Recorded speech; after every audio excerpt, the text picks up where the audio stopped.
Okay, our next topic is indicator variables. So an indicator variable is a random variable that takes the value 1 for the desired outcome and 0 for all other outcomes. It's called an indicator variable because the 1 indicates that something happened and the 0 indicates that something did not happen. So this comes in useful a lot of times when you're just trying to count the number of occurrences of an event. And this will come in very handy when we're looking at the running time of quicksort. So if you're wondering why we're spending all this time talking about probability, it's because we're going to use these techniques when computing the average running time of our stochastic, our random algorithm quicksort.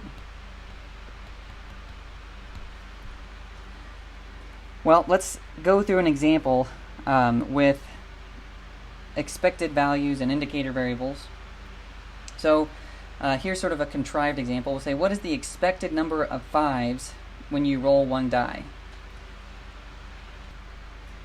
Well, we have two possible outcomes. We could end up with the value of 5 or not end up with the value of 5. So we're basically counting the number of occurrences when I roll a single die.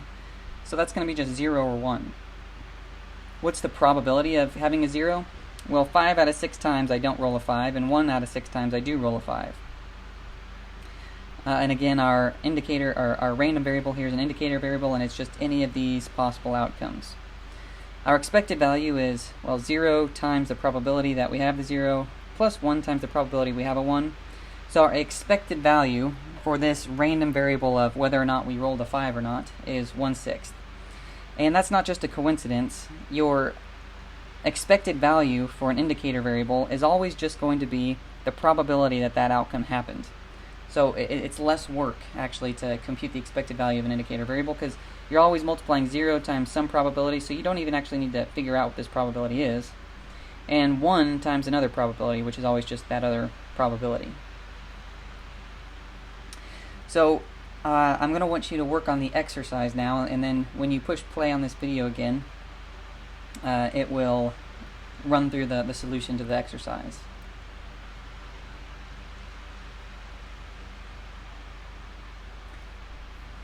Okay, so the exercise asks you to figure out if a roll of 2 dice sums to exactly 5 or 6. So what is your space of all possible outcomes? Well, it's either 0, meaning you didn't roll a 5 or 6, a sum of 5 or 6, or a 1, indicating that you did roll a 5 or 6. So your possible outcomes here are 0 and 1. What's the probability of each one of these outcomes? Well, we could compute the probability that we don't roll a 5 or 6, but I'm just going to focus on P1 here. What's the probability that I roll a 5 or a 6? Well, how many different ways can I roll a 5? There are 4 ways. How many different ways can I roll a 6? There are, let's see, 1, 2, 3, 4, 5. So there are 9 and 36 ways that I could end up with an indicator variable saying, yes, I rolled a sum of 5 or 6. So we could quickly compute P0. It's just going to be the complement of that, so 36 minus 9, which is going to give you 27 over 36. But we won't actually need P0 anywhere. So the sum of those two will always sum to 1. Alright, what's our random variable? Our random variable, again, is just going to be pulled from the set 0 or 1. What's the expected value for x? So the expected value of the number of times with a single, rolling 2 dice a single time that we come up with 5 or 6, it's just going to be equal to that probability, 9/36.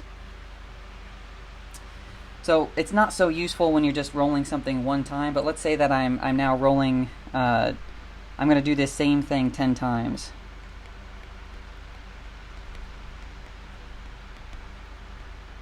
Let's say I repeat this same experiment 10 times where I want to say, well, how many times in 10 times did I get a sum of 5 or 6? Now you can see why this becomes a little bit more interesting or more useful.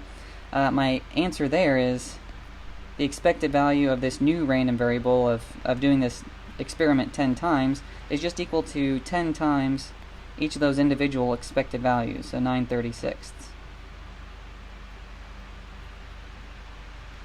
So, unless my math is totally off, I think that should be somewhere in the realm of 2.5 times is how many times you'd expect a sum of 5 or 6 out of 10 rolls of dice.